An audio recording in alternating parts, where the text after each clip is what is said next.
एक बार की बात है, एक तालाब में दो मछलियां और एक मेंढक साथ रहा करते थे। एक मछली का नाम शतबुद्धि और दूसरी का नाम सहस्त्रबुद्धि था। वहीं मेंढक का नाम एक बुद्धि था। मछलियों को अपनी बुद्धि पर बद्धा घमंड था, लेकिन मेंढक अपनी बुद्धि पर कभी घमंड नहीं करता था। फिर भी तीनों आपस में बहुत अच्छे दोस्त थे।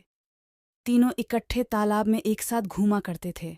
जब भी कोई समस्या आती तो तीनों साथ मिलकर उससे निपटते थे। एक दिन नदी के किनारे से मछुआरे जा रहे थे।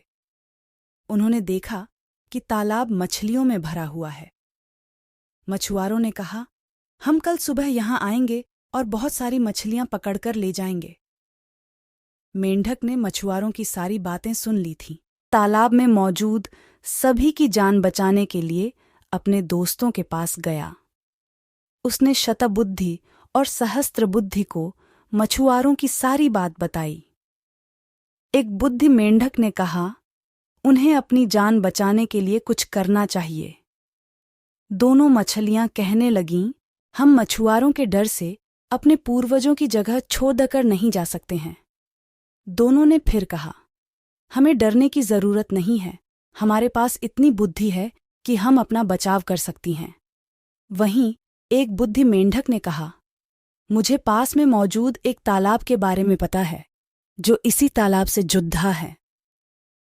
उसने तालाब के अन्य जीवों को भी साथ चलने को कहा, लेकिन कोई भी एक बुद्धि मेंढक के साथ जाने को तैयार नहीं था, क्योंकि सभी को शतबुद्धि और सहस्त्रबुद्धि पर भरोसा था कि वो उन सब की जान बचा लेंगी। शतबुद्धि और सहस्त्रबुद्धि ने एक बुद्धि का मजाक उड़ाया। अब अगली सुबह मछुआरे अपना जाल लेकर वहां आ पहुंचे। उन्होंने तालाब में जाल डाला।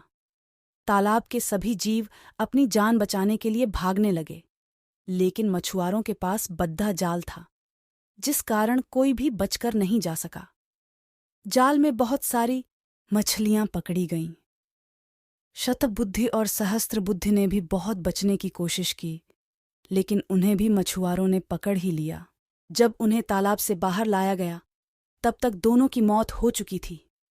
शतबुद्धि और सहस्त्रबुद्धि का आकार सबसे बद्धा था, इसलिए मछुआरों ने उन्हें लग रखा था।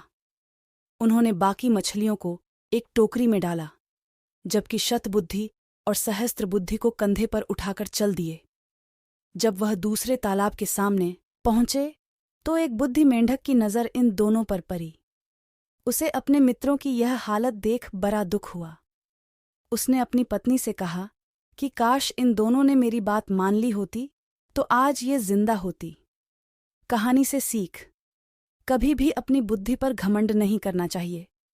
एक दिन यही घमंड जानलेवा साबित हो सकता है।